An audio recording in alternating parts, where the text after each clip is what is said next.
multimedia. She can't just sit here with the microphone. She's got to have like equipment and stuff and set it up and all. She is also the first person in Chicago who ever published me. Yeah. So I would like, yeah, she's published me a lot. She's such a good person. And she has, yeah.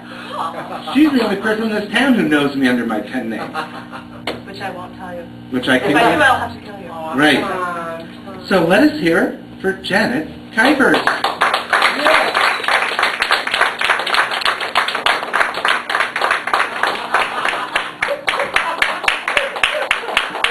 Thank you.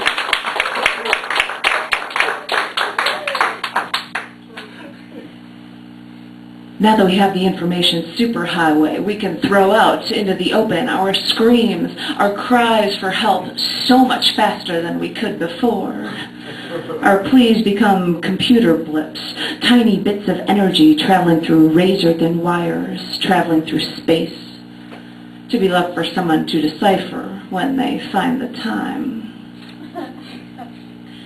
I checked my email address book recently, and the people I email the most are the people that live in the same city as me, all of whom I know the phone numbers of, all of whom are only a local call away. In fact, one of my friends lives a block and a half away from me, on the same street as me, but I still email her as much as I call her, even though I could just walk over to her house and have an actual conversation with her. Because now that we have the information superhighway, we can throw out into the open our screams, our cries for help so much faster than we could before. But what if we don't want to communicate? Or forget how? Too busy leaving messages, voicemails, emails, pager numbers, forgetting to call back? What if we forget how to communicate? I got a program for my computer. It's a phone book program, and it sorts people by name or company. It lists their phone number. It has a complete file form where you can store their birthday, their addresses, past addresses and phone numbers, faxes, email addresses. There's any information you want to store about them, you can put them into that file.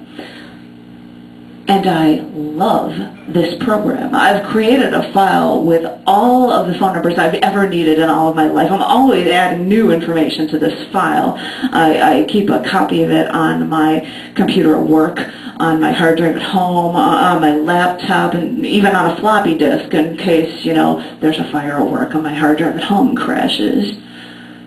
But it always seems that every time I desperately need a phone number, I'm nowhere near a computer. Any computer.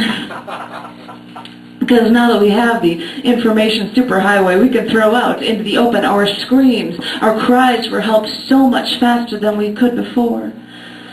People want to instant message. People buy their name as a domain name. People get email accounts. People set up web pages. And, I've got a cell phone. I've got a landline, but my phone isn't ringing off the hook. It's like I've gone fishing, sat on a boat in the lake, put out the baits, and no one's biting.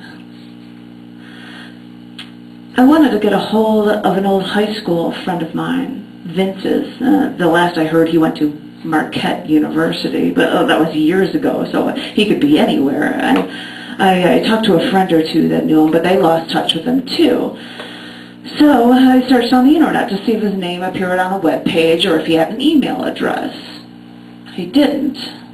So I figured I probably wouldn't find him. And all this time, I knew that his parents lived in the same address that they always did. I could just look up his parents' phone number in the phone book and call them and say, "Hi, I'm an old high school friend of Vince's." But I never did.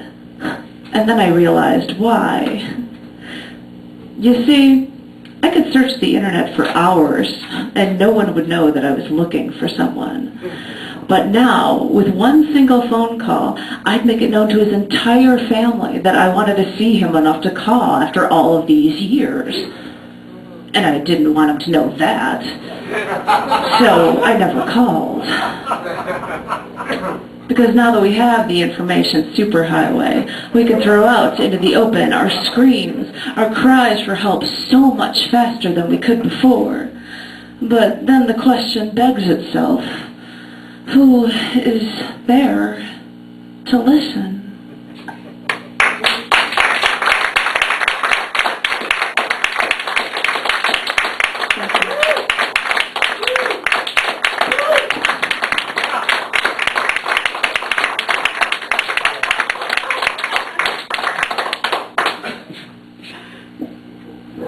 So you can't depend on technology. Apparently not. But wonderful words are wonderful words. Let me just say, I'm not going to be calling you the Tsarina of multimedia anymore. Having seen you at the whip, you are now the Domina of multimedia. Oh yeah.